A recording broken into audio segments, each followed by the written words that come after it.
Hey guys, how you doing? Jabbar Thomas here, just reaching out to you. Hey, listen, did you know most people wait around all year to receive their income tax check? They wait around literally 365 days to receive that 3,000, that 5,000, that $10,000 tax return check. Why? So they can pay off the bills, so they can go on that shopping spree, so they can go on that vacation, so they can kind of get ahead in life, per se.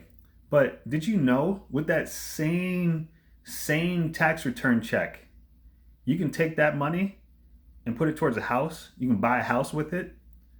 Let's think about this. Let's just put it into perspective. Okay, so we all have to live somewhere. That's one of the major things that we need, major commodities that we need in this world is food, clothing, and shelter. So we all need a place to live, right? So we need shelter. Now, let's just compare, the individual that's renting a house to the individual that's buying a house or that owns a house. So let's just go off of the market average, which is about $1,000 per month for an apartment or a house to rent. Some markets could be a little bit more, some markets could be a little bit less, but we're going to use average numbers, okay? So $1,000 a month, and that's at your apartment. Now some people like being in an apartment because if something goes wrong, they can call the property manager and they come and send the maintenance man and he fix it and they don't have to worry about it. Okay, it's easy. Okay, as opposed to the homeowner who has to fix their own problems. They have to fix that thing or that item that just broke or went kind of uh-oh. So they have to fix that. That's on their own dime. Now, let's just use a course of 5 years. So you're paying $1,000 a month, okay, for the course of 5 years. All right, so that's 12,000 a year, okay, over the course of 5 years. That puts you at $60,000 in expenses just on your rent that you're paying to your landlord, your property management company, or your apartment complex. That's what you're paying over the course of 5 years. Now, you decide to move in year 6. What do you get? You get your deposit back. Usually it's first and last month's deposit. So you might get like $1,000, maybe $2,000 back when you decide to move year 6. Mind you, you already spent $60,000 on that house over the course of 5 years. Now, let's compare it to a property. Let's use simple numbers. We're going to use simple numbers. We're going to say $100,000 house. That's average, middle. Actually, the medium range here in Central Florida is 250,000. But we're going to use simple numbers here, okay? So that way everybody can follow with me. So let's say you bought that same house. You bought a house with that income check. You took that $3,000 or $4,000 income check, okay, that you waited around all year to get, and you took that check and you put it towards a house that cost $100,000 to buy.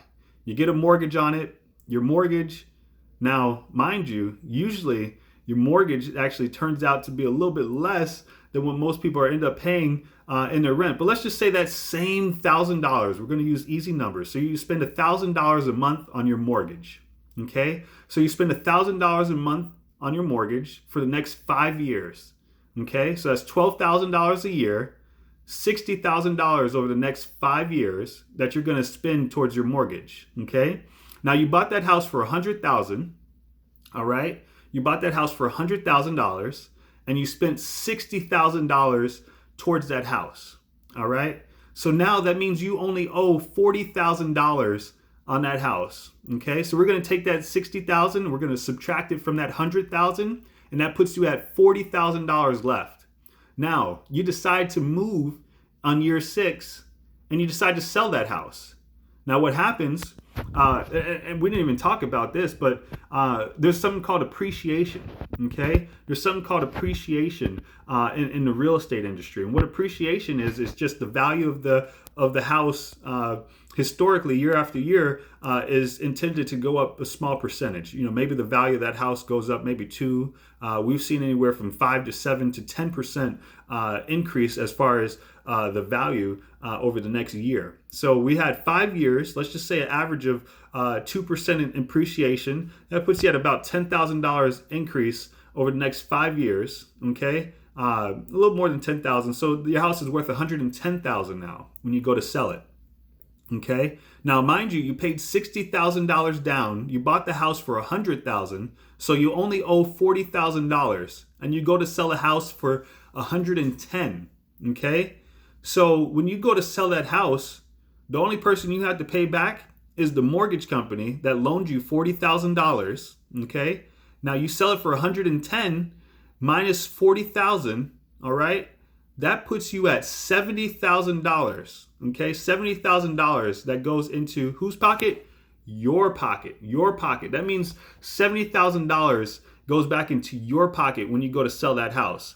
So that's the power of renting versus ownership. Why you would want to choose ownership over renting. You know, at the end of the day, you get to pay down something that's yours. You get to have something of value.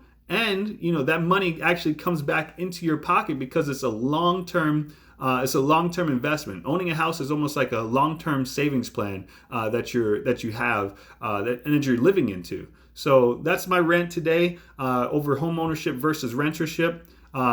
Guys, don't just blow your tax returns on simple things, on clothing and new cars and stuff. Buy a house, buy some real estate, buy some assets, y'all. That's the next play. That's the real move, guys. I'll talk to you soon. Jabbar Thomas. See you soon. Bye, guys.